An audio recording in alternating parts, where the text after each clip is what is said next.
I'm Rob Skinner, and this is the Rob Skinner Podcast. Listen today as I talk to Jeff and Amanda Henderson, missionaries to Sao Paulo, Brazil. In this episode, they share about how Jeff overcame a major setback in his ministry career, why and how they made the decision to move onto the mission field in their 30s with 3 kids, how they've stepped into leading the church in Sao Paulo, and how God is working to bring revival to the church in Sao Paulo. All this and more on the Rob Skinner Podcast.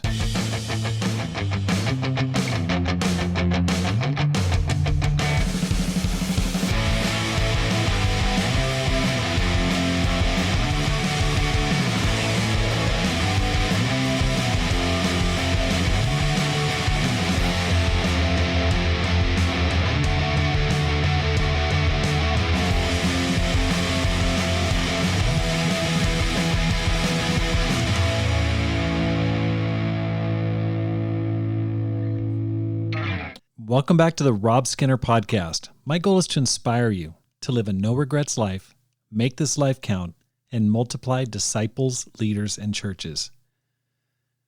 Merry Christmas 2023. It's Christmas week, and I hope you're enjoying a wonderful Christmas holiday this year.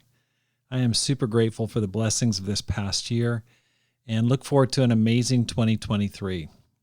One of the things I'm most excited about this coming year is the Climb Small Church Leadership Conference in Dallas, Texas on November 30th of 2023.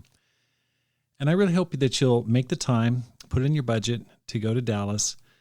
No matter where you're at, no matter where you're living, please, please, please try to go. Why? Because you're going to learn from other people that are in the same situation as you, people that want to grow, people that want to make their life count, people that want to grow their church or their ministry, or who want to make disciples, multiply leaders in churches. And you're going to be around a whole crowd of people that share your ambition, share your passion, and you're going to be lifted up. You're going to learn new techniques and learn new gifts. You're going to hear stories. You're going to make new friends, and you're going to have a great time doing it. So please, please, please, we're going to get the registration going in the first quarter here as soon as possible in 2023. But please mark it out in your calendar, put the money into your budget, and let's meet up in Dallas, November of 2023. Also, if you are interested in working on campus and then going on to lead your own church, I want you to consider coming to Tucson to train in the ministry for campus ministry and then church leadership. As I've mentioned before, we have a great couple, Kevin and Erica Liu, who are moving on, and they're going to go and be missionaries in Eastern Europe in September. But I'm looking for a couple who'd like to lead the campus ministry and would like to overlap so that there's no gap. And preferably like right away in January, come on in, help out, work along with Kevin, Erica, myself, Ed Mejia, and really build up the campus ministry at the University of Arizona in a very low-pressure situation because you're going to be there with other people. So if you're looking for someone to walk with you, to give you hands-on experience, hands-on help, discipling, email me. Give me a call. It's rob@robskinner.com. That's rob@robskinner.com, and let's talk about it. Also, I've got a new section called Life Advice. And so if you have questions about the ministry, about missionary work, about multiplying disciples, leaders, and churches, or dating or anything else, go ahead and email it to me at rob@robskinner.com. I'm going to start answering questions at the end of my programs in the new year. So if you've got any question, if you ever wondered about something, go ahead and email it to me, and either I or my wife will go ahead and answer those questions. And if you know of any person or a topic you feel like I should cover in the new year, email me. Your ideas are important. They're always fresh. You can reach me at rob@robskinner.com. Jeff and Amanda, welcome to the program. Thanks so much for having us, Rob. Thank you. It is awesome to have you guys on the program.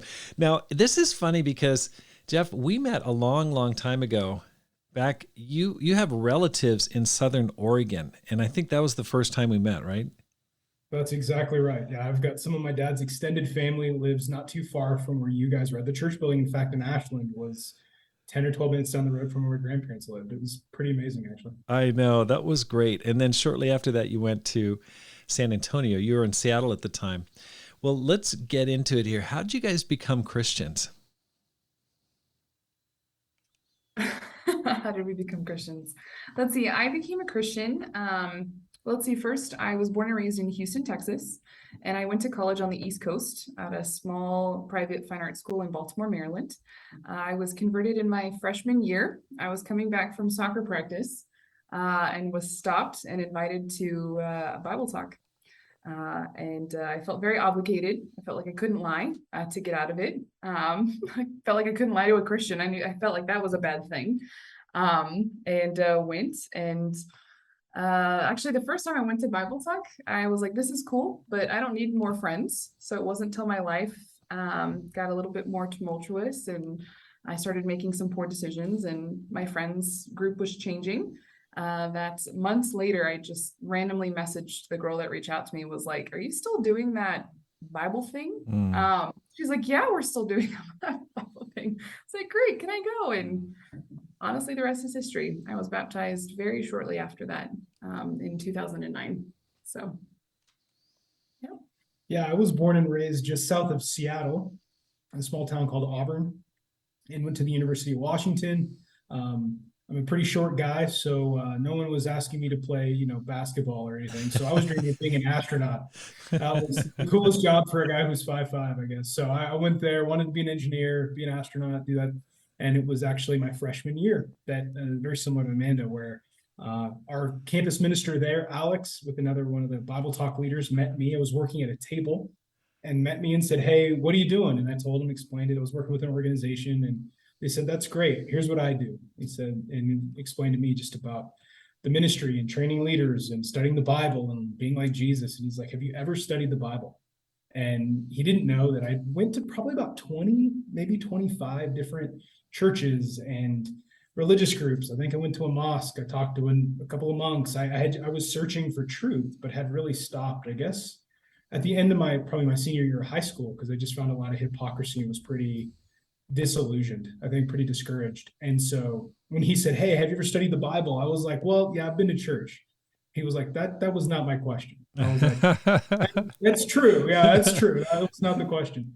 And then and he goes, you want to study the Bible? I was like, yeah, I'd love that. And then he's from New York. He is an insufferable Yankees fan. So he did what any good New Yorker said. He goes, have you ever had New York style pizza? I was like, no. And so that next day we went to Bible talk the next week, and then I started studying the Bible, and about 10 days got baptized. So 10 days. Yeah. When was that? I got baptized June 2nd of 2002. June 2nd, 2002. Okay, so we're going way back there. You've been 20 years as a Christian. Yeah, I've kind of passed the halfway mark. I've been faithful to Jesus longer than I wasn't. So, okay. Amen. Okay, so how old are you guys? I just turned 40 in October. Woo! I'm 32. Okay, so Jeff, you robbed the cradle. In Texas, you could say I was I made shrewd choices. No, it's true. There was a little bit of a gap. That's why I had to wait a little while in order for me to find my bride. So, even in Texas, we don't encourage you to go quite that far back. It's normal, but no, it's true. No, she's definitely much younger than me. Okay, so how'd you guys meet? How did we meet? Let's see. So we met in 2009, a few months after I was baptized. I was 18. There was a kind of a statewide conference in Houston, Texas. So everyone from San Antonio was in town. So Jeff was with that group, and I had connected with the Houston crew, Houston church that was there. And my roommate in college, or not my roommate in college, the woman who was studying the Bible with me, her boyfriend was in San Antonio. Actually, both of the women who studied the Bible with me in Baltimore were dating guys in San Antonio.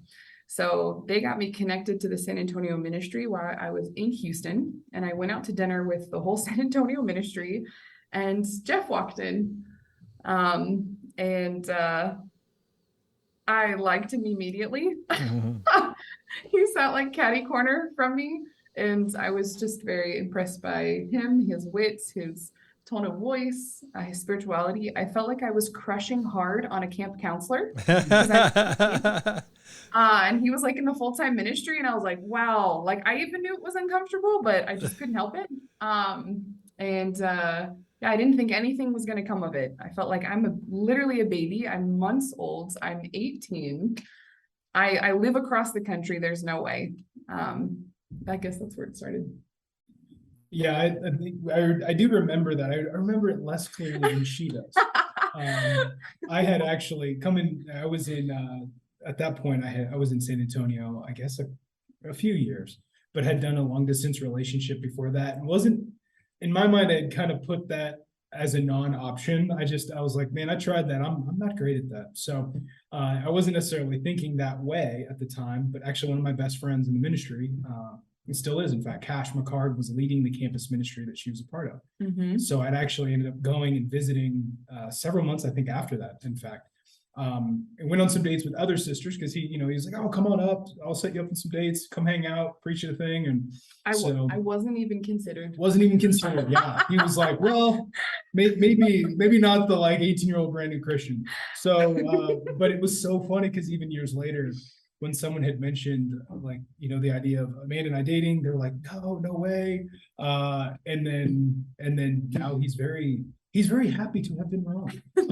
But he did count the cost with her and help her to be faithful. So I owe Cash a lot. I feel like Cash and Maria, they're a huge part of our life. We love them. Okay. So Cash said, hey, you should take out Amanda, even though she's like No, actually, she wasn't. In fact, the idea of even her, I think it was later after that trip. There's some kind of a conversation came up. Oh, what about Amanda? And he was like, she's way too young. No, like, right. So it didn't really make sense at the time, but right. Yeah. But there had to have been a breakthrough. How'd you guys? Oh, sorry. Point. So my dad, let's see, the Christmas of my sophomore year, my dad was diagnosed with cancer. And so I decided to move back to Houston, Texas, or just move back to Texas to be closer to my family, to be closer to him. I'd gone home for a summer and that was really difficult. So I decided to actually go ahead and move to San Antonio because at the time, my actual roommate and the sister that studied the Bible with me was moving to San Antonio as well. So we actually ended up moving together. Mm-hmm. So San Antonio and Houston are pretty close together. And my parents lived way out in the middle of nowhere. So it was close enough where I could be part of a really great church and get into the university in San Antonio and then travel a lot on weekends to visit my dad. So once I moved to San Antonio, that's when things really got started. So even though he didn't call me before I moved down, I did. Just to, talk business about me transitioning. Business. Turning into a spiritual transition. Yes. I think concern. I think at that point, the connection and the idea of this might not have to be long distance. I think I went, there you go. Okay, so then you guys are in the same town. How long did you guys date before you got married? Let's see, we got engaged after 9 months and then got married.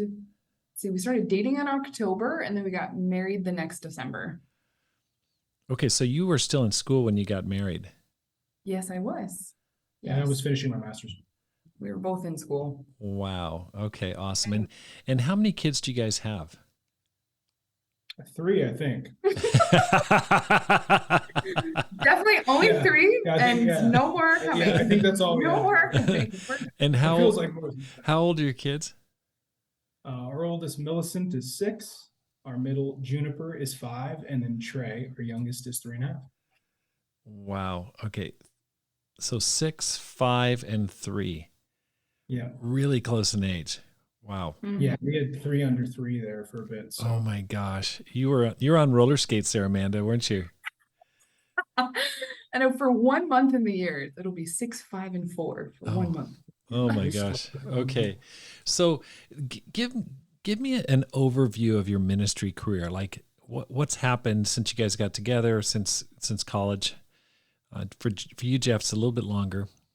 Yeah. So I became Christian in 2002.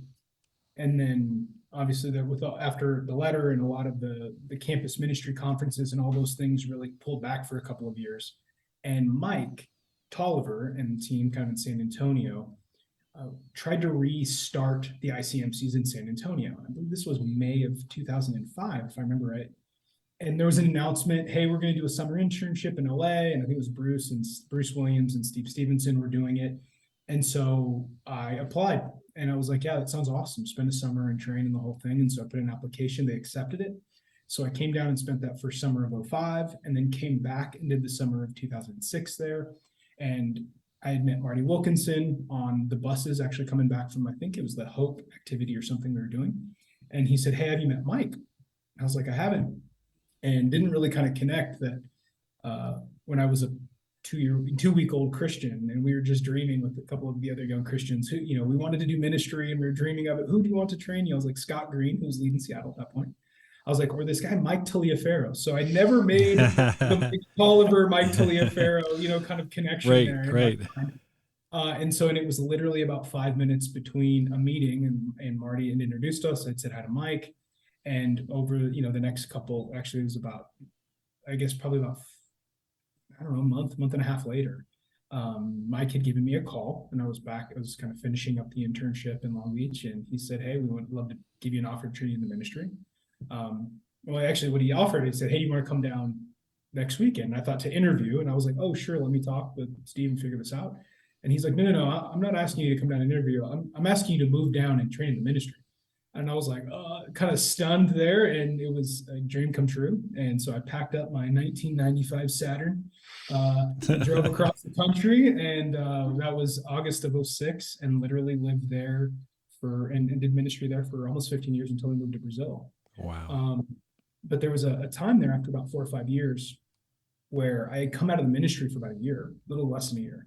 A lot of my character came out. I just didn't have a lot of character, a lot of, lying and the lack of integrity. And it wasn't really about the ministry stuff. It was actually about, personal stuff, actually finishing school and all this other stuff. Everyone knew that I didn't finish school. I had about a semester left when I moved down. But I think there was just a lot of shame. I'd always been kind of the know-it-all, the short, fat, smart kid. So not having enough discipline to finish that, there was just a lot of shame. And so kind of lied about that, spun that. And as it came out, basically Mike hired me when no one would have hired me. And Mike fired me when no one would have fired me because the ministry was going really well, but my character needed serious work.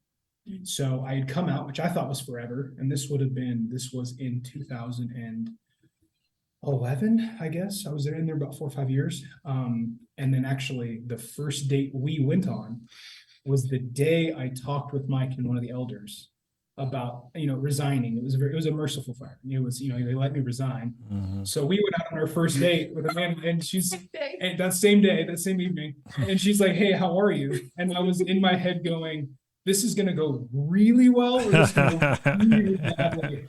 And so I kind of went, and I told her everything. I was like, this is actually what's happening right now. And thankfully she read that as vulnerability. I'm not entirely sure that would have played that well in different scenarios, but it was actually after that, about 11 months later, I came and I was talking with Mike I was like, I finished my undergrad, everything was great. Started my master's program and was thinking about PhD programs. I was just dreaming about, I needed to get another dream because I would rather be, I'd rather be a real disciple and a real professional than be a fake evangelist. I just wasn't going to do it. And I didn't want to be that. So I was getting another dream and how could I serve God and the kingdom and the whole deal. And so I asked Mike, we got lunch and I was like, Mike, I think I want to marry this girl. What do you think? And we kind of have this plan. She wants to do a master's in fine arts. I want to do a PhD. We were going to pick 4 or 5 cities, apply to programs, see where we land, if in the same city. And then, what do you think? And he said, marry the girl. Yeah, that's a no-brainer. Of course, she's amazing. Everyone that knows Amanda goes, yep, that's clear. But the PhD goes, don't do your doctorate. Come back in the ministry. And so that was right before the WDS. This was, I guess, in June of 2012. So when I came back in the ministry, he basically said, well, why don't you both come? And that's when we kind of got a chance. We were about to be engaged. In fact, so that was at 11. That was June of 2011. Sorry. Mm-hmm. And so we came back in together, and about a month later, I proposed up at in the mountains, Estes Park of that ICMC we had up in the middle of Denver, just north of Denver was in Colorado. That was beautiful. So yeah, and then that's where we kind of started ministry together. And we've been together ever since. Wow. Amanda, when did you decide you wanted to do ministry?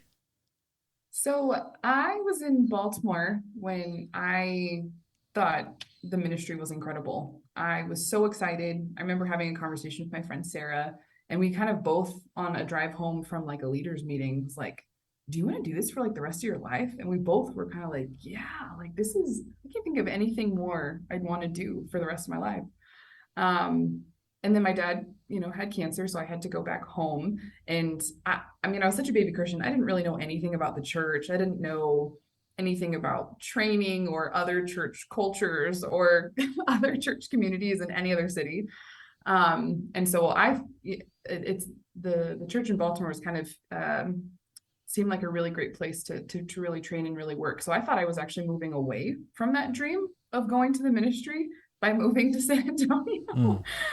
And I was a little sad, but I ultimately had to decide. I just felt like this time with my dad, I would never get it back. I had some great input from a sister that I will forever be in debt to her for her input. It was amazing that time I was able to go back and spend with my dad. And I had no idea I was moving to a city that was just had incredible training. And I remember when I got there, I was like, oh wow, this is a really cool ministry. Like maybe ministry might work here. And then I started dating a guy who basically got quasi fired. That felt certain that we weren't going to be doing this. I was like, oh, but I loved Jeff more than the ministry. So I said, okay, so let's pursue our master's and doctorate. That sounds great. So I remember we were at a brake check getting the brakes done on my car, and Jeff was like, hey, I want to tell you about a conversation I had with Mike. He didn't tell me he was asking to propose and what his thoughts were, but did share about Mike calling him back in the ministry. I was like freaking out. I was so excited. I was like, and he was like, I'll be honest, I did not expect this reaction from you. I was like, I would have done my master's. I'm so excited. I don't even really know what this means. I'm still pretty young, actually, at this point as a disciple too. I just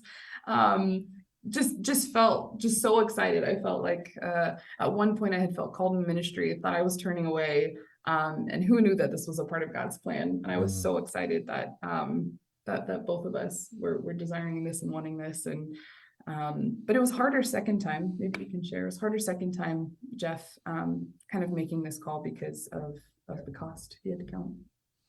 Yeah, I think for me it was a little different. The initial time, there wasn't much to lose.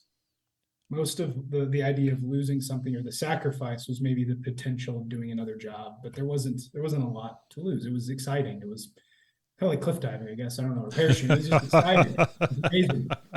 And had to fight my own fear probably more than anything. Yeah.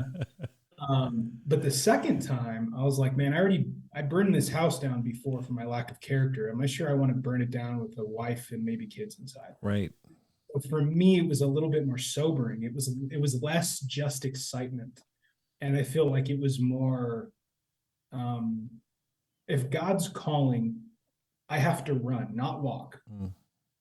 And it's different. And I think running after that, it wasn't about my ego anymore. It wasn't about my insecurity. It wasn't about, do I do this because I can't make it in the world, or all these, I think, maybe questions or doubts in the back of my head. It really had to be, it was going to be about God, and I was going to trust him or not. Right. And that to me, it was a different kind of a call, I think. So for her, she was like, yeah. Me, I was like, oh, okay. All right. So, masters, I'm good. Yeah. So in some ways, it was the second time for me was probably more real. Yeah. It was more. It's interesting. I appreciate your sharing that, and that's being vulnerable right there to share that. I mean, this happened, a lot more in the past, pre-internet days with people. I remember back in the 1900s, in the previous century, song leader finding out that he was, he's in the ministry, but he had a homosexual background. That got discovered. That was, then there was a guy in the ministry who said he graduated from Berkeley, but he hadn't.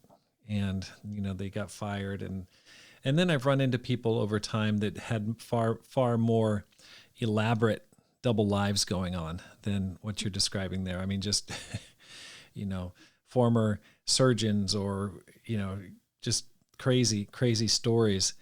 How'd you recover from that, Jeff? And like, how did you get back on your feet? I mean, it's inspiring that you tripped, you fell, but you got back. And any advice you'd give to a person who feels like they've made like a fatal error or a problem, you know, some major mistake in their life, and they're feeling like, I don't know if I can recover from this. How'd you get back on your feet, and what advice would you give? It's a great question. I think for me, there's a lot of lessons I think I learned through that whole thing. And one of which is that character, at the end of the day, it's about character. It's about who you are, and especially when no one's watching. And I think far more, it seems to me, especially after a lot more Bible study and even time of, you know, thinking through, processing, repenting, being honest, that God seems to use people who have enough guts to be real more than he uses just pure talent.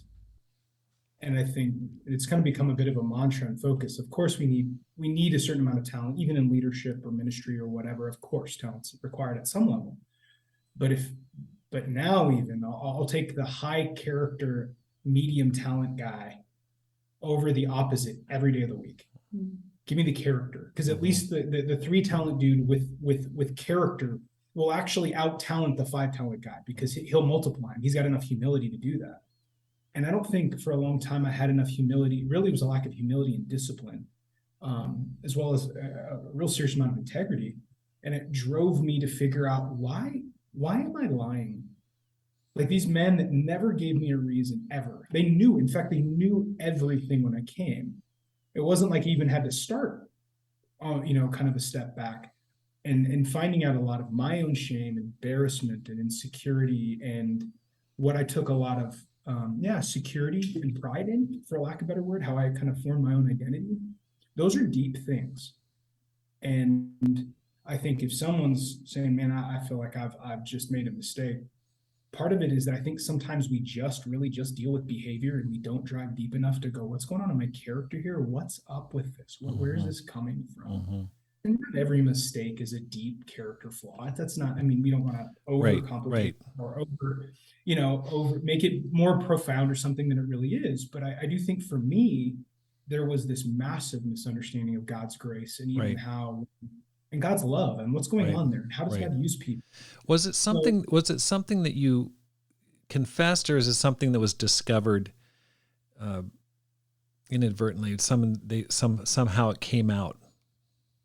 Yeah, it was actually, Mike came to one of the devos and heard me preach which I think the whole point at that devo was just to kind of get a chance to give me some feedback and hear me preaching. And there was one line that I had said, which is, that I had been published, which in kind of collegiate research and university research, I mean, a lot of people, that's a big deal. I mean, you're trying to get that. And what that means, when anybody who hears that, what that means is your name is on a paper. You're an author on a published page, like some sort of a paper or research material that's been published in a journal. And that's a big deal, especially if you're in the academic world. And this kind of lying, embellishing, making this better than it was. Now, when I was a freshman, I was in an honors engineering program, got pulled into a research program, a research department at UW, which was a big deal, which I didn't know anything. Like, these guys were basically letting a couple of freshmen that they thought were promising, and after 20 years of help, you might do something worthwhile with your life. But it was just grace. These guys were pulling us along, and they allowed us to be a part of this project, which actually was a patent. It was a patent application, and it was published. So my name might be a part of the team or something somewhere in that publication. But my own insecurity, a lot of it was just wanting this to sound better than it was. Right. I heard that and went, hold on, you were published? And that one string. Oh boy. It was like, and then it was and what was scary to me wasn't that I had premeditatedly heard this, covered it up. It was how hard my heart was, and how there was no conscience about it.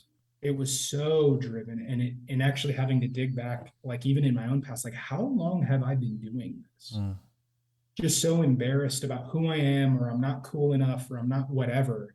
And so, which actually takes a lot of courage. That was a scary journey for me. Oh So gosh. that's probably Well, another podcast episode. But yeah, I really appreciate your sharing that. And so he dug in a little bit, and then all of a sudden it all unraveled. Well, it's impressive how you've come back. And I think especially in the cancel culture of today, it's awesome that, you know, you've rebuilt, strengthened, and come back stronger than ever. So I think it offers inspiration and hope for everybody who's gone through difficulties. Well, you were 15 years, Jeff, in ministry in San Antonio. You're doing great. It's an amazing church. It's got a great reputation. You've got a great leader in Mike. And then you just decide, hey, I'm going to go to Brazil. You've got three little kids. I mean, this really took me off guard. I'm like, what? What's going on? You've got this happy marriage. You're buying property there in Texas. You know, everything's going great. What got into you? Like, how'd you decide to go to Brazil? It's a reasonable question. I'll have you answer. Okay. So we had been dreaming to be missionaries for a long time. Sorry, welcome to Brazil. These are the No the problem. security No problem. And we had been dreaming of going overseas, and we had a relationship, and we're kind of dreaming about building this relationship and continuing to serve with our churches in Africa.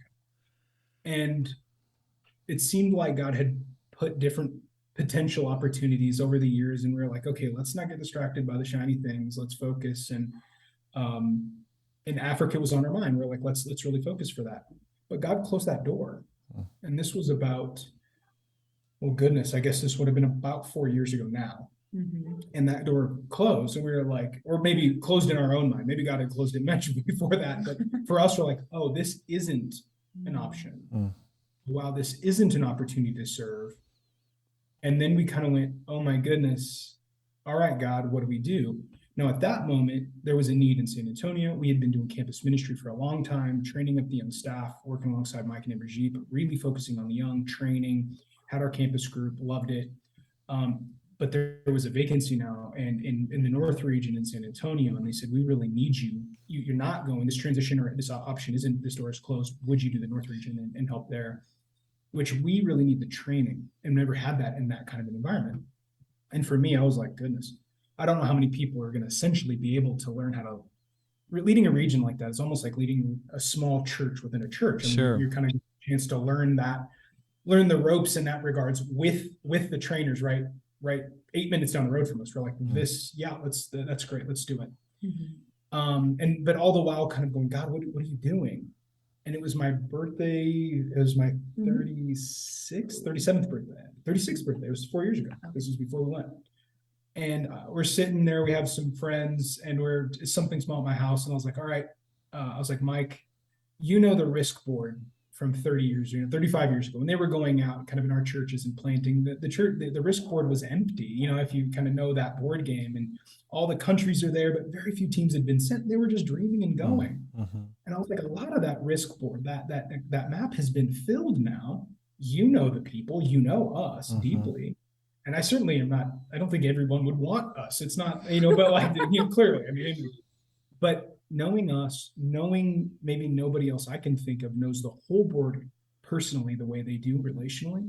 And I was like, where should we be considering? If we could dream, if you're us, where would you be dreaming? And he was almost ready, he was taking a drink or something, and he was like, well, I got to pray about that. I was like, no, I don't want your prayers. I want to hear what's on your mind. What's the first thing? Right. And he said, São Paulo. Wow. And he had known that situation. And what we didn't know is that actually a couple of conversations were happening that we weren't a part of, which were basically, hey, can the Hendersons kind of do something that they were dreaming of doing in Africa? Is that possible to do in Brazil? And that started a conversation. Wow. And then a much longer, cooler story about pen pals. Basically a church, kind of a rural church leader in Mozambique had exchanged letters, pen pal letters. Right. When they were leading the church in São Paulo, all in Portuguese. Right. This guy was in Mozambique. And so at that time, this old minister had sent an email and said, hey, look, I got this stack. I kept all of these letters, all about ministry and stuff. Right.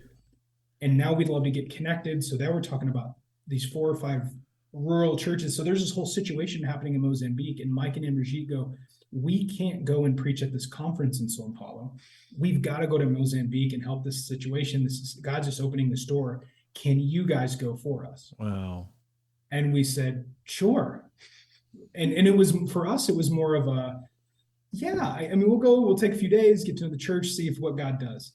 And the guy was the West Region leader now, the former church leader, Georgie Bencourt, amazing, brilliant, and very shrewd. Turned that into about a 9 or 10 day long job interview. Because he was like, oh, I know where this is going. Let's get on this truck and get it going. So, and then the rest was history. We had a brilliant time, and that opened the door. And long story short, so you wanted to go overseas. You wanted to go to Africa originally. You got redirected to Brazil. When did you guys get there? Like the first time we visited, or like when we arrived? When did you move there? February will be 2 years. So we've been there about 20 months now. Oh my gosh, you guys have been there. Wow, the time has flown. So February of 2021?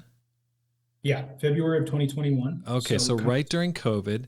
And smack dab in the pandemic, yeah. Okay, so what I want to know is, like, that's a huge decision. You got little kids, and it's funny. I talk to people, and it's not everybody, but there are a number of people who are like, man, I really want to do missionary work, but what about the kids? And it's, so challenging. For you, Jeff, like, how did you pull the trigger on this? How did you just go, okay, we're just going to do it. We're going to pull up the roots. And for you, Amanda, you've got young kids. How did you make that decision? You want to start first? Yeah. Well, I think what was amazing is the first time we ever visited São Paulo, I had just had Trey. So Trey was not even 3 months old, or was 3 months old when I first brought him to São Paulo. And that was amazing. We won hearts. Honestly, I feel like that's also how the Lord worked, was like, I'm in a foreign country with a newborn, and this really worked well. I make this joke a lot, but literally when we got there, he started like sleeping through the night, which for a newborn at that time is like 5 or 6 hours, which, amen, that's a miracle. And literally the first day we got there, and every night following, he slept through the night. And I should have known then in that moment, the Lord was making it very clear where we should be, because the experience there was just amazing. And it was amazing to have even one of our kids with us during this process. It was amazing. I kind of forgot his question, I'll be honest.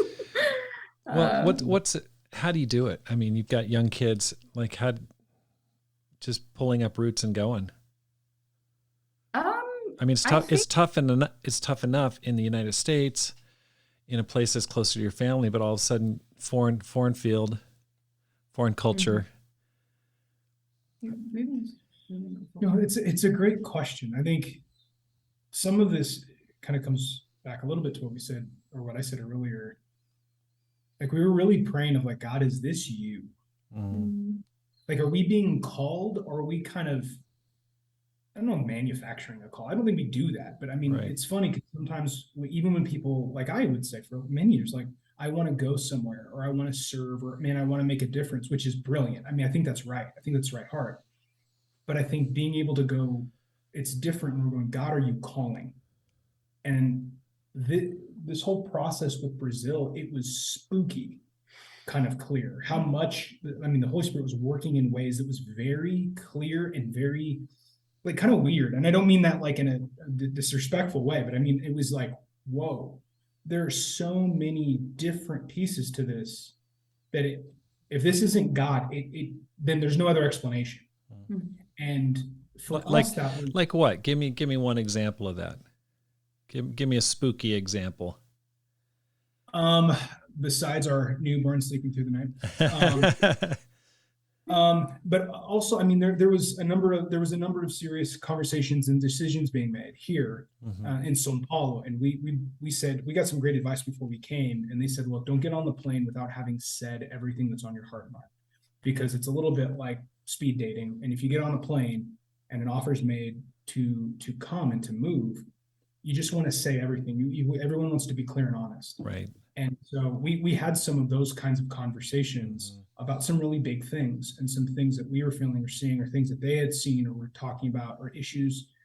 Everything from the training we got in the North region that was exactly like to the, all we're doing is changing American for Brazilian names. They're going, theoretically, how would you deal with the situation? I was like, this is the last 3 months of our lives. And Wow. I mean, where the details were like, man, did you guys like call Mike and Brigitte, ask about a couple, like there were situations, there were indicators, there was support, there was major kind of even theological and leadership decisions being made, and they wanted to have conversation. It was just all of these different things where we went, can we be useful? Amanda, how'd you know that this was God's will for you guys to go there? That's a good question. I think when we went for our first visit to Brazil, I was really hoping I would personally feel called. I was really praying about this. But honestly, some of my own personal conviction is even if it's just Jeff that feels called, then I'm going and I'm following. And I'm going to get really excited about it. I never felt like I had to personally feel called in order to follow and to go. But I was really praying about this. And I think when we went to go visit, we went to this incredible campus ministry conference with all these really young Brazilian students that were just excited. And there were so many young women who were desiring the ministry, that were curious, that were fired up, that asked so many questions. And I just felt the whole time like their humility was just overwhelming. And they were looking to me to answer so many of these questions. And I think just in that moment at that retreat, I was like, I can be utilized here. Like, I felt like it just became clear in that moment that all this training, that all the people that have poured into me, the incredible women in my life that have just poured in wisdom and help and training and teaching and correction where needed, and just help that's really helped mold me, that like I just was like, I can do this here with these women, and they want it, and I could be used here. Oh, so absolutely. That's so awesome. So you felt like you were the right tool for the job, like you're perfectly designed for what you're being called to. So it felt comfortable. And I think this leads to a really important point for missions and for those who are, thinking about wanting to do something. It's like you don't realize how gifted you are for a different situation until you actually go there. Like whether it's a mission team or foreign mission field, you realize I've been given a ton, but you may not even realize it in your current situation. Exactly. No, it's true. And I think that's where I think the first encouragement, sometimes we're tempted to run towards needs. But an untrained servant can often come in and multiply problems, not necessarily solutions.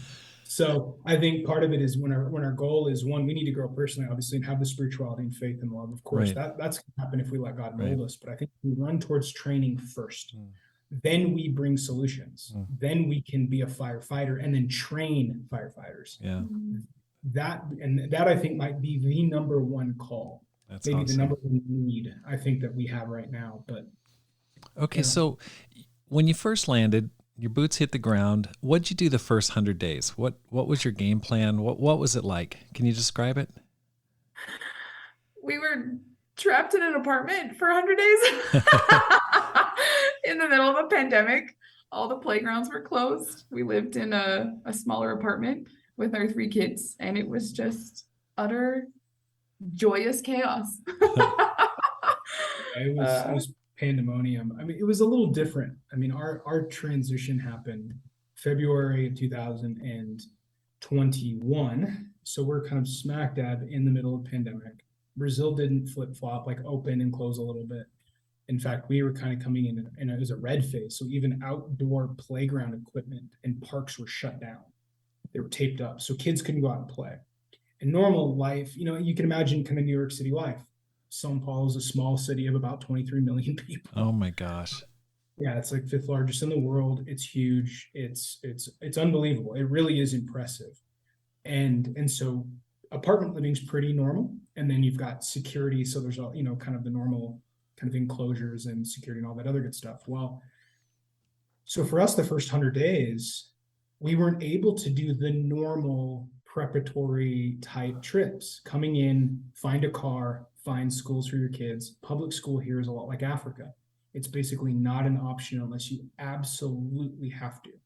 So because the public infrastructure for the grade school kids is really, really bad. The university is incredible. It's actually the best, and it's free if you get in. But the educational system is terrible. So a lot of this is us finding school, car, an apartment for us. We were in an Airbnb the first month. And when we were planning to do our lessons, the year before we had a generic kind of launch date about January or February of 21. We literally were going to start our lessons in March of 20. And that is the month everything shut down because of the pandemic. So we didn't have the normal prep to go. We sold our stuff, which means we gave away about 95% of things that we had. And then when we showed up, it was, okay, how do you rent an apartment? And with a lot of the help we had was a distance. There's a couple of people that were able to help us, and because of pandemic and a lot of the isolation and stuff. So it was a really interesting time. It was definitely not normal textbook transition. And it certainly wasn't ministry strategy, and that sort of thing. We were just trying to, at that point, supermarket trips were usually, 2 or 3 hour long, mild panic attacks. So it was wild, man. It was like standing under the waterfall. It just came at you, which was wild and amazing. So did you start learning the language? You go to school? How did you learn Portuguese? Well, the first year we were here, we had tried to secure a language instructor. Now, the year that we were in San Antonio beforehand, about 8 or 9 months, there was an incredible sister that was down here. She was a language teacher. We had about an hour or two a week at a distance. But this was also when everything was shut down in the US. So we had one family in our home the entire year. So an hour or two a week, we were also having our kids in the house, and it wasn't a normal language experience for sure. And the first year, once we got here, we tried actually to get language instruction and couldn't. So we really started our language classes in this February. So we've really only been doing language instruction, I guess, for about 9 months, really. Maybe 10 months, I guess. Wow. Okay. I didn't know that. So you're just taking online courses or something like that during that 2021 year? Not really? Yeah. You talking in the US or once we arrived? Once you arrived. No, once we arrived in Brazil, we tried to 5 or 6 different, company. There were 5 or 6 different instructors. Okay.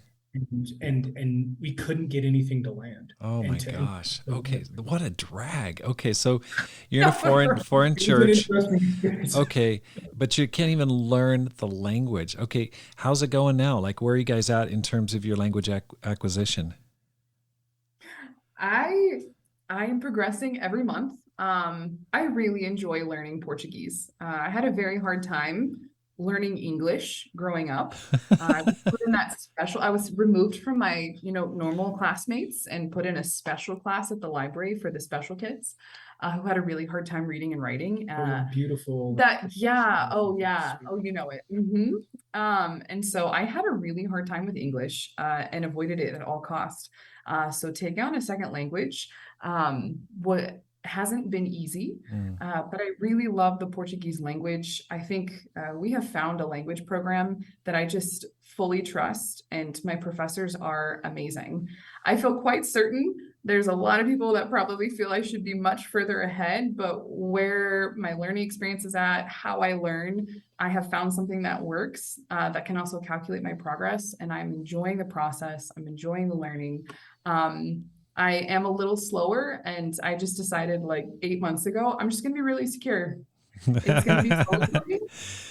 But I am committed, and I have a program that's going to help me towards fluency that will get me fluent in my own time. But right. Yes. Well, Jeff, you must be feeling. Are you preaching at all in Portuguese? Are you speaking in English with translation? Where are you at, Jeff? I guess we've been preaching in pretty much almost everything we're doing is in Portuguese. Oh my God, already. Wow. Yeah, that started probably about 6 months ago. Something, maybe 8 months ago, something like that. And preaching. Yeah, I mean, Sundays we're doing, I mean, staff meetings and a lot of counseling situations. We have a few couples that were able to function in English because they're fluent, but besides a few of the exceptions, pretty much everything is in Portuguese. Yeah. Wow. How'd you make that transition to all of a sudden it's like, okay, we're going to go all in here? I mean, you really didn't have a satisfactory preparation time. You just had to kind of step into it. Well, I think, so we got some phenomenal advice. Some of it was actually from you, actually, good sir. Which is, I think our mentality has been, we're not coming to just be functional in the language to quote unquote be missionaries. We're coming down here to be Brazilian. However long God will have us do that. Yeah. And that includes, I'm not rooting for USA in the World Cup. You know what I'm saying? I had my Brazil jersey, got the flag, we're going nuts. You're Brazilian, baby. So for us, I think that in our mind is that we're going to learn the language, culture. We're coming here to be as Brazilian as we can be, knowing that that's awesome. We're always American. But so for us, that's like maybe seeing some of the long game, and that is we're really trying to do this right and do this well and be of service to the Portuguese-speaking churches. In Africa need it too, because they also have the same kind of cultural isolation in Angola and Mozambique because of language, how distinct it is. But Brazil especially. So okay, so a couple add-on questions there. First of all, how's Millicent doing, your 6-year-old, picking up the language? Oh my goodness. I made a recording of her this morning to send to my family. She is like conversationally fluent. We had end of the year teacher parent conference, and she is right where her classmates are at. Oh my gosh. Junie is speaking very well too, and honestly, so is Trey. No American. No, it's true. And we have even I mean, well, like all of our friends are Brazilian except for like one, but they just speak to them only in Portuguese. Like when they don't need English, they don't need translation. They are completely functional. It's not even survival. Like it's where they should be at for their ages. Oh my gosh. So full fluency. Incredible. Yeah. Yes. Isn't that just drive you nuts? You just go, oh gosh, give me some of that mojo. Whatever you got going, give it to me. Oh gosh. Professor Millicent will come on to your podcast, Rob, and help you and teach you. You talk about a dose of humility when your kid's like, Dad, that's actually not. Oh boy. Okay, so sorry about that Brazilian soccer loss. Was it to Croatia that they lost? Croatia. Okay. Yeah, I don't. That's we don't have to talk about what. Yeah, the suffering is real. It's still a little fresh. What was it like? Where were you during the World Cup, and especially during that loss? And what were the crowds like? Were you out in the crowd? Were you just at home? Were you with friends? Can I explain that? Okay, so the culture here around World Cup time is incredible. Like, jobs stop. Like, you get to go home. You get you have 3, like literally from the time it starts till it ends, like the full hour before the game starts, you don't want to be outside of your home. The traffic is insane. Everyone is going back home. Like, life in São Paulo stops. It is so cool. So we hosted every game at our house, because in São Paulo, everybody walks everywhere. It's lots of walking culture. And so we had a game here. So it was very devastating. We had a group here at home, and it was so left so unsatisfied. It was so discouraging. It was so painful. It was fun. Yeah, you have to pick your kids up from school an hour before the game. Yeah, like school ends. It's crazy. Like, companies are like, you don't, if you want to order food or you want something, like they're not operating. Right. Everything shut down. Everything shuts down. Oh boy. Okay. Now, tell me, what are some of the challenges you're facing? I mean, you've already shared a little bit. I mean, just the fact that you went during the pandemic, that proposed, a huge challenge. Anything else? Like if a person were thinking about it, like what have you experienced? Well, this is one of the things that I think we're also really grateful for. A lot of the training relationship with Mike and Brigitte is we knew a bit of the story of the São Paulo church, and we were sober to that. We were very, as much as we could be, I think, empathetic and understanding. But one of the biggest challenges, so the São Paulo church, when the letter was released, and really a lot of the implosion happened here in 2003, it was a church that was 4,000 members that went to 900 members in 90 days. So it's very difficult to describe some and even identify, to be honest with you, when you're in it, especially when you're in the culture, of how deep some of those wounds go and how they still echo. And so we knew that coming here, that, and there's no, and this is a church that didn't use the title evangelist for almost 20 years. Certainly, I don't know if it's been 10 or maybe 15 years since American and evangelist had been used in the same sentence. So it wasn't, there was some real impacts. Many people are aware of some of the pockets in the culture of leadership that was really sinful. It's really toxic. Well, we had a lot of that here. And so some of those wounds are really deep. So a lot of this is we're coming in and having to, we knew some of the biggest challenges was, one, we want to understand. And that's a heart-to-heart understanding. Even in English, this was a pretty difficult ask. And we knew that, we got it. There's a church of about 1,000 members, a little under 670 or 970 rather. And we knew that. And there's a church that hadn't grown and hasn't grown actually and has shrank, in fact, for the last 16 or 18 years, maybe 16, 17 years. So we knew that, and that there's just a lot. We're coming in to help. We're trying to be of service and understand and learn. And what is it like to be here? What has it been like? What are the fears when you have like 10%, maybe less of the teens that are baptized? It's a devastating gut shot to the parents, and the hope comes to go. It's almost where you almost begin to think that it might be better if my kids weren't raised in the church. Maybe they would have a better shot becoming Christians if they were reached out to. It's these kinds of doubts, these kinds of things. So for us, we knew that there was a deep history and there's a deep story. And a lot of the challenge, honestly, for us that we felt, especially the first, 6 to 12 months, was we're on a listening tour. We're here to learn. We're here to understand.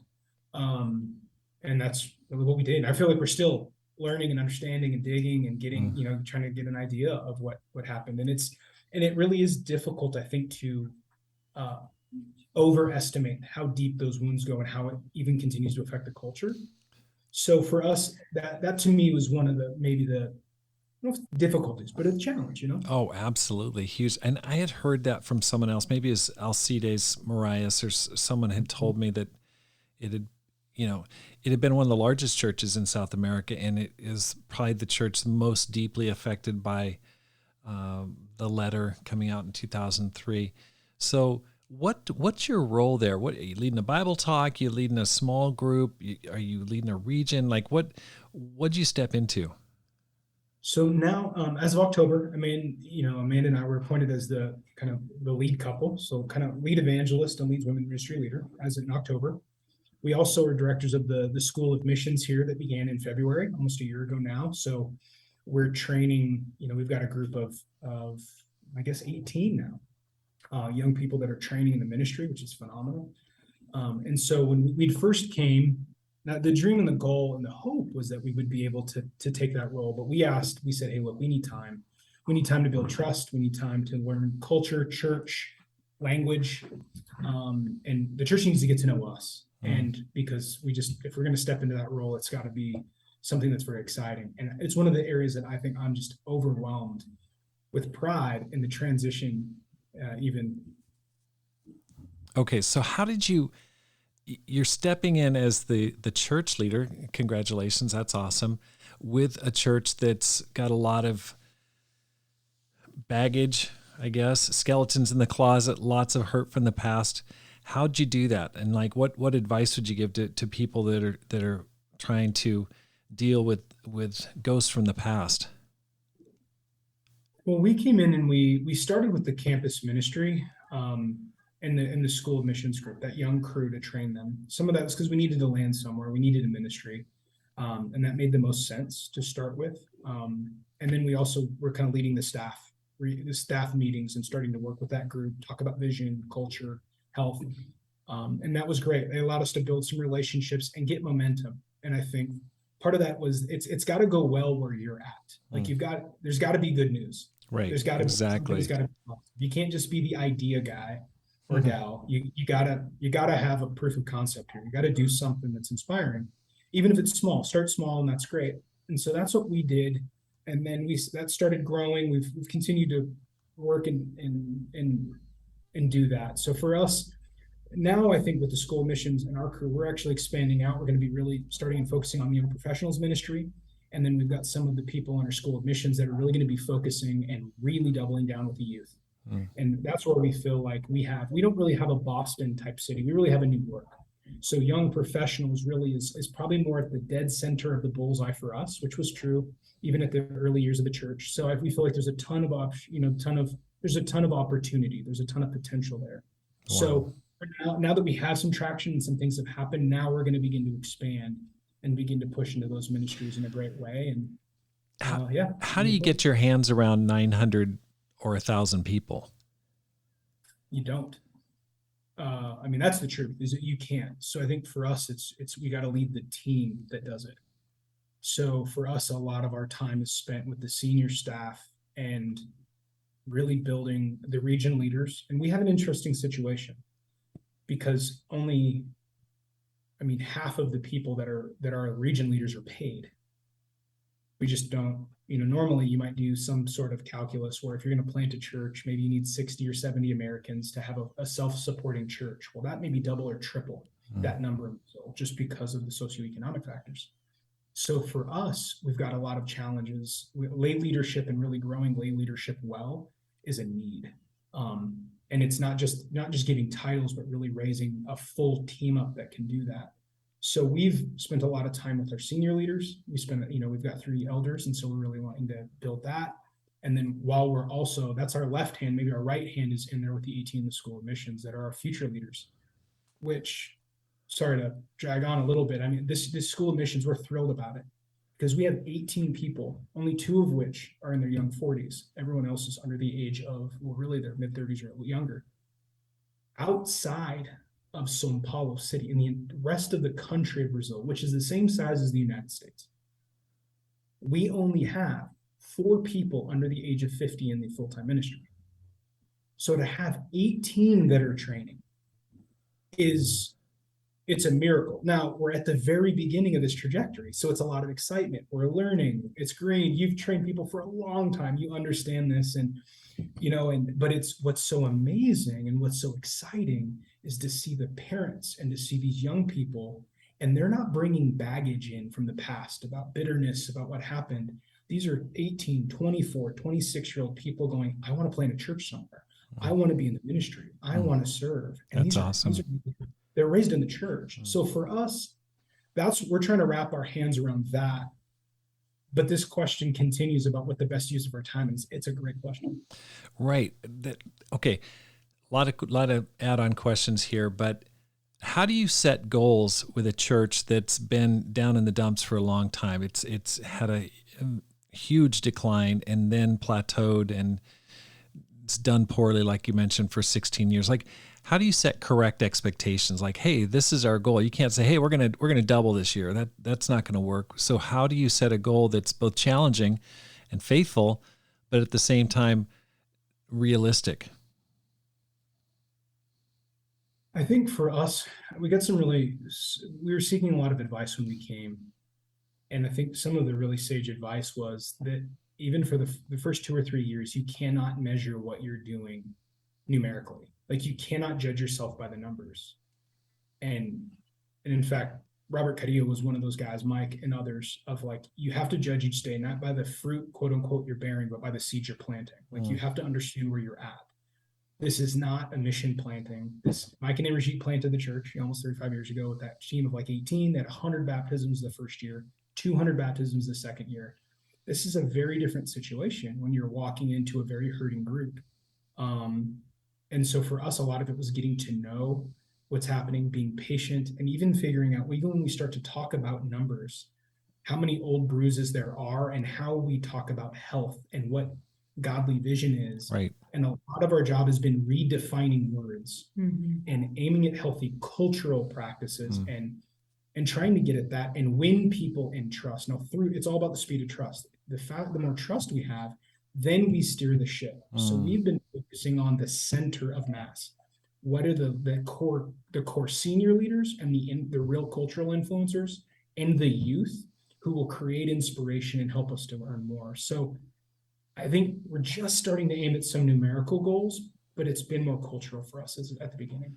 Okay, so you really have a target on you. I mean, in the sense that you're American, and I could be wrong, but I think that was part of the issue. There was some conflict between the previous American leaders and the economic issues and finance issues and things like that. People are looking at you. So what are you doing to protect yourself and to protect the role and to build trust, knowing that people are constantly evaluating you on the staff first and then in the rest of the church? I think for me, this kind of was my answer a couple questions ago, of even kind of like, how do you begin to deal with some of the baggage in the history? And it's kind of like this parallel question of how do you build this trust, and especially like when all eyes are on you, like how do you move forward from here? And I think for me, what's been really helpful is building really, really close relationships with the older generation of the women who've been here, who've sacrificed, who have not gone, who have not left, who have stood strong and have filled in the gap for so many years, that are just heroes. And I think it really requires a high level of humility on my part. I think of even how we start wading into some of the history and some of the baggage is making sure there's a team of older women that know you, that you respect, that you build a great relationship with, that you have pursued, that you come in asking them questions and getting input at every step of the way, because you're communicating your process and you're learning theirs and what they've done, and really building a team and having really healthy communication. I mean, that's really what's being established, is establishing healthy networks of connection, of relationships, and team. I think that's huge, is team, not coming in. Don't do things by yourself. Even if you feel fully capable, like it is worth picking up the phone and reaching someone else that's been here. It's only going to help fortify just the staff and the team you're building here, and it will help you in these really difficult ministry situations. So yeah, I think a lot of the letting someone look down on you because you're young.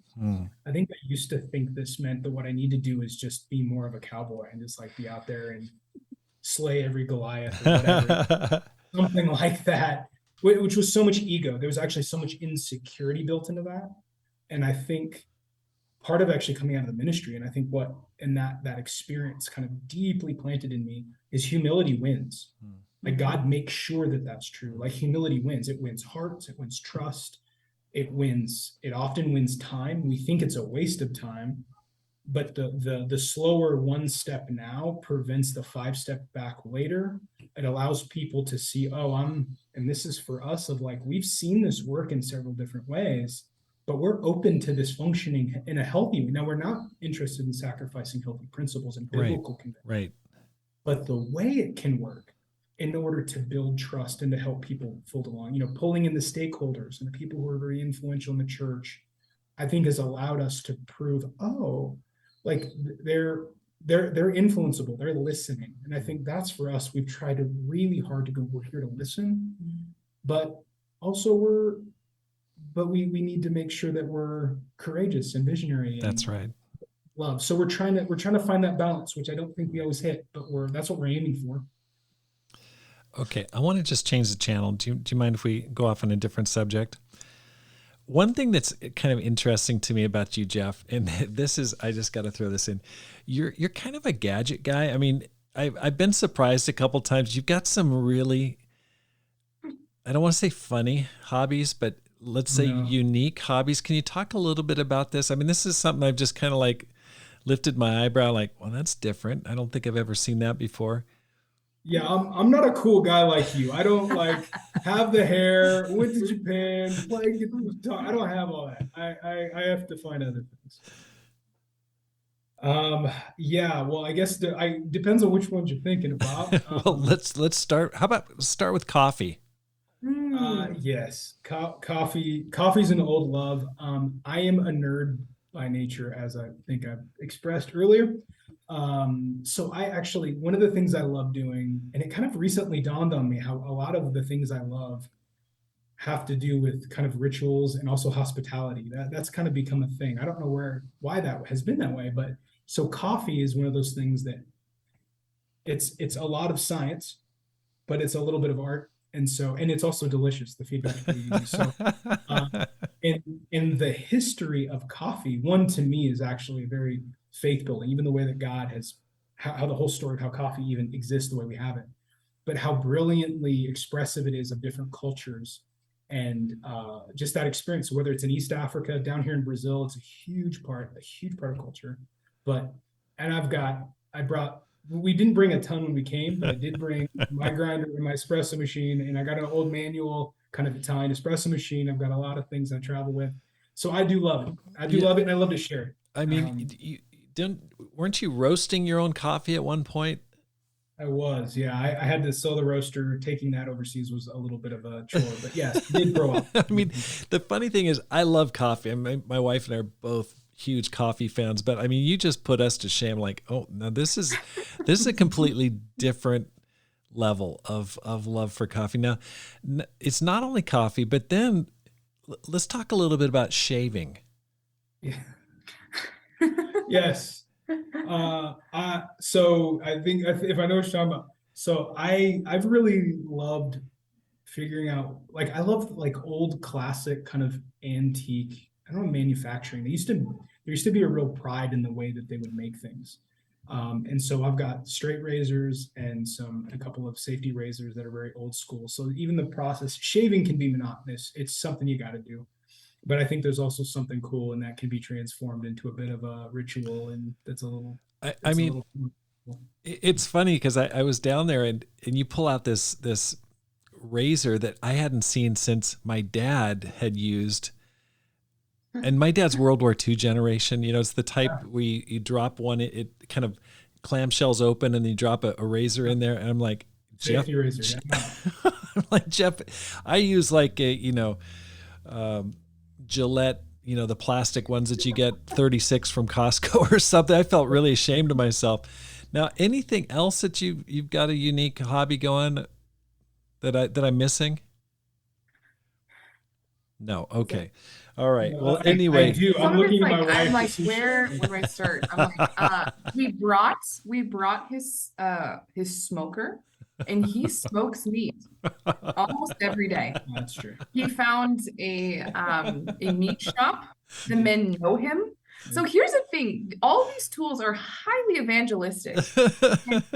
All the guys here in Sao Paulo that roast coffee, that have coffee shops, they all know Jeff.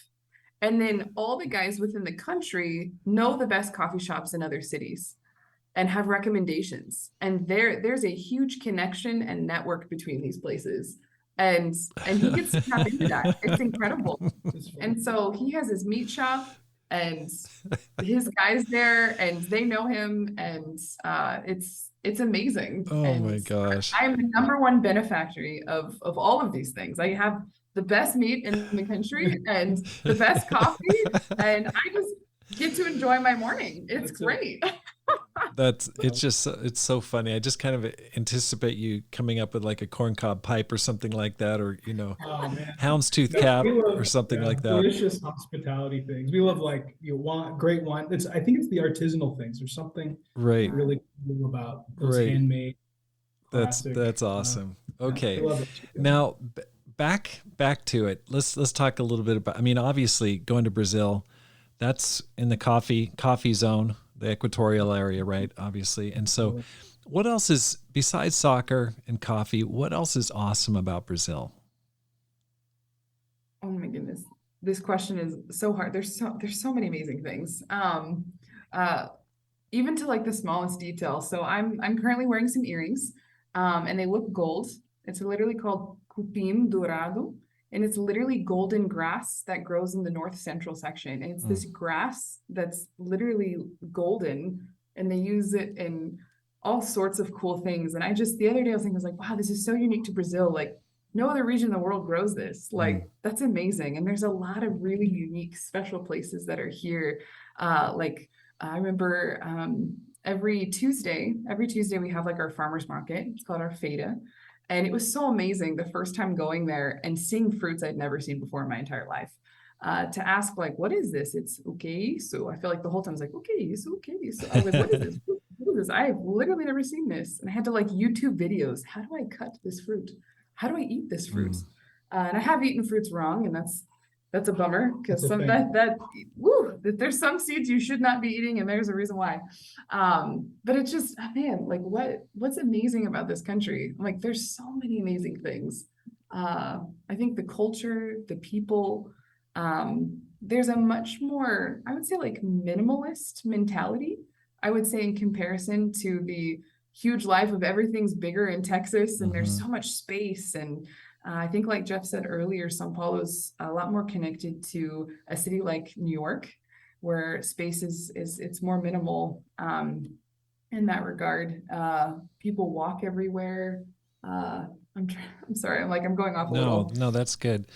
What, like, when you look back on the past couple of years, you've shared a little bit about that group of 18 younger people that you're raising up that you're really excited about. Have you seen any miracles happen? Anything that you just go, man, this is really God working. This has really been awesome. I think the answer to that is absolutely. I think that just for example, there's a guy that was just baptized in our young professionals ministry, and we're about to start here, kind of launch our another young professionals Bible talk here that we're going to be having in our house, in fact, tonight, right here in this room. And so he was baptized about a month and a half ago, middle of October. And he's brought, I think he's brought now 10 people. So this is his, I believe it's his cousin, his girlfriend or fiance, friend and wife. We just started studying the Bible last week with another one of his great friends, a young married guy, unbelievably open. And so he's brought probably 10 or 12 people that have visited, probably 8 of them are studying the Bible. And one of them is his mom. And his mom's studying the Bible in our West region with one of the elders' wives. That's awesome. And she's not only learning about Jesus, but she's learning how to read and write. And so, I mean, this was a coworker of one of the other young professional gals. It's actually in a different region, in the North region. And it's what we're seeing is that these young people, as they're getting excited, is it's not just changing. It's not like we're finding a friend and we're having a couple of baptisms. Like entire families are transforming. That is so awesome. And one of them was involved in our our campus ministry here in the West, and kind of the extension of the School of Missions crew. And now several people have actually come back to church and have been restored in another region. Now we're having conversations where this young church planting that's right up the road a few hours, Ribeirão Preto, is now coming and connecting back, and we're getting help and being able to support them. We're seeing these young people that are 18, 19, 20, 21 that aren't just coming into the ministry. We're also seeing people that are they're not only the contribution and the sacrifice is growing in their region, they're now actually raising additional money to pay for these young people to serve. That's awesome. So it's souls, and it's baptisms, and it's restorations, but it's also people in the way they're engaging. And we're seeing these pockets of revival that are it's really incredible. That's especially awesome. When in some ways you have groups of people in our church, there would be a lot of reasons to not want to dream, but they refuse to not be warm, to not be faithful, and to not be dreamers. It's really inspiring. It's really amazing. So in our church, sorry to throw this out here. No, it's go ahead. One of the things in the last 12 weeks in our church, there's been 25 baptisms and restorations. Oh my gosh, that's amazing. And there's 14 more that are counting the cost that'll be getting baptized, Lord willing, in the next 2.5 weeks before the end of this month. Wow. Is that normal? Is that typical for this? Oh, no. We had we had probably in the first 9 months of the year, I think there were 17. So this wave, this revival of people and of friends and family members, and some people are just watching online and just showing up. So it's, and this, I mean, Lord willing, it's possible we may see almost 40 people baptized and restored in the last quarter of this year, which is like almost triple what we saw in the first 3 quarters. I mean, it's just the Lord is wow working. Is there anything that you can point to that you go, okay, this obviously it's God working, but anything you can point to that you go, okay, this definitely helped contribute toward it? To me, I think it's one of those things. I mean, many of us have read a lot of books, are very familiar with, Jim Collins and a lot of his work. And I think it's the flywheel. I don't think there's one thing. I think we've been slowly pushing this whole team, all the regional leaders and the elders and the family members, and people are buying in, and we're going, we're just going to refuse to quit. We're going to love, we're going to share. We're just going to keep going. We're going to get in our Bible. We're going to stay faithful, and step by step, we're going to throw out whatever seeds we can. And I think God is just bringing in a harvest and showing us, no, guys, no, seriously, this can happen again. That is so encouraging. That is fantastic, especially with the history of the church, to see that you're gaining momentum, gaining traction. And I'm sure that person, when he was putting the hard sell on you to move there, that was part of the process. And then you're coming in the midst of a really dark time globally with the pandemic, and then developing trust, the listening tour, developing close relationships on the staff, and then having a strong leadership, having a great couple like you guys in place to spearhead it. It's bearing good fruit, and that is so encouraging to hear. I want to just quickly go back. How did you gather that group of 18 people? Like, did you post something in your announcements like, hey, you want to go in the ministry? We're going to have a little group. Or did you tap on shoulders? Like, how did you get that going? I remember when I first got here, somebody told me, school mission sounds cool, whatever, ministry training sounds great, love it, bro. If you could find like 8 or 9 people that would be willing to do the ministry, it would be a miracle. Like, I would be completely surprised. And I think we had a list of like 20 or 25 people in the next 2 or 3 months that wanted to do ministry. There's so many people that want to train. I mean, we have another 6 or 8 that we would love to include, that we might in the next month or 2. But we didn't announce anything. We talked about it a bit from the pulpit in our regions, and hey, this is what we're looking to do. This is what we're dreaming of. And some people came up to us in tears and goes, man, we've been praying for this together for the last year or 2 years, that something would happen, that something like this would happen. We've been dreaming of planting this church. We want to be missionaries. We want to do these things. So, I mean, to me, I think, kind of going back to your previous question, how did this all happen? I mean, for us, truly, I think it's obvious. It's the Holy Spirit has been working in ways that simply, it is so obviously Him in the hearts of people, reviving this dream, or at least planting the seeds, keeping the coal there. But we also have this unbelievably faithful team of region leaders and elders and their wives, and these senior couples that they weren't the flashy highlight 10 talent model types that were often viewed as the most valuable in the past. These are guys that these men and women, their character and faith is so deep that the world crumbled around them, and they just wouldn't leave. They just refused to stop loving and serving, and they're just proven. And I think they're the ones that have continued to, they've done a great job. And so I think, man, as things continue to move forward, I looked at the team and I'm like, man, we got a phenomenal group of leaders. Wow. They're doing a phenomenal job. It is great to see your smiles and to hear your optimism. It's exciting, and to hear the good news about what God is doing. That's really, really upbuilding. It's funny, here in Tucson, probably 3 or 4 years ago, there was a couple reached out to by a guy named Bob Stia at his work. And she was a Harvard postgrad, and he's like a computer programmer, both Brazilian. And he's originally from Fortaleza, and I think she's from Rio, I think. I'm not sure. But anyway, so they became Christians and just been amazing, just super awesome couple. They got a couple kids. And then more recently, we had a call from a person in Texas and who had a friend living in Tucson who's a young woman studying in medical school, and she's Brazilian, and her mom. And so that young woman's been studying the Bible. And then I was on campus on Halloween with my son-in-law. My son-in-law was born in Brazil. His name's Felipe Marias. And so he said, hey, Rob, let's go sharing on Halloween. Halloween was on a Monday. I'm like, I don't want to go out on Monday. You know, like we've been sharing a lot. I don't want to go out there, but I did.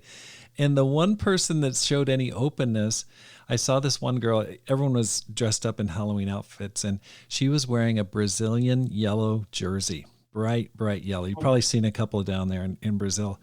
So, so I have one. So anyway, I went up to her and said, hey, I'd really like you to come to church. She said, I'd love to. I work on Sundays. And so I bumped into her again the same day and said, can I get your number? I have someone in our church who's Brazilian, would really like you to come. Got her number, asked that Brazilian sister to follow up with her, and she did. And a couple weeks ago, she came and brought her mom, and they've come a couple times now. And we have response cards at our church, and she checked the box, I want to join the church. And so now we have this kind of little, small Bible talk size group of Brazilians, and I'm pumped because my in-laws are coming into town, and Dacio, Marias, and Diana. And so we're going to have like a Brazilian themed party over this holiday. And, who knows where it's going to go, but I feel a connection there, bro. So. Oh, no, Brazilians always bring the party, and they will find each other. They really will. Super, super sweet people. Okay. So let's wrap this up. What advice would you give to a person who is considering going on the mission field, who's like, man, I really want to do that, but I'm maybe nervous, or I've got kids, or I'm older, or maybe I'm too old, I'm in my 30s.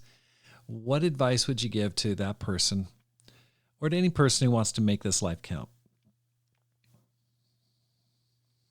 To me, I think what's true is, I think a couple of things. One is that live without regret. I think a question we often ask each other when we're making big decisions is, what will I regret in 5 years? And I think that adage of like, it's not the mistakes I've made, but it's the things I never tried that I regret. Right. That is the crippling factor. Mm-hmm. And for me, I think, if you have to choose, if all else is equal, run to what scares you. Right. That's it. Oh, I'm with you. And I think a lot of that is honesty. A lot of that is integrity. I think drive, like run to training and run to character. If you do that, man, it's tough.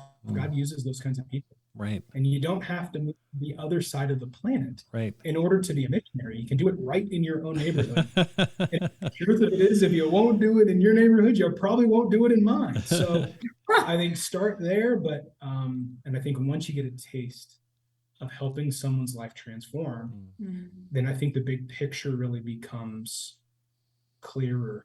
And I think the media can really, if we're not careful, we can get hypnotized a little bit about what the right target is to aim at. And I think once our heart stops beating, all this stuff won't matter. That's right. Really, so I think for me, I try to, Brazil's helped me to keep that really clear, and my wife does too, and our kids, and I think that's a beautiful thing.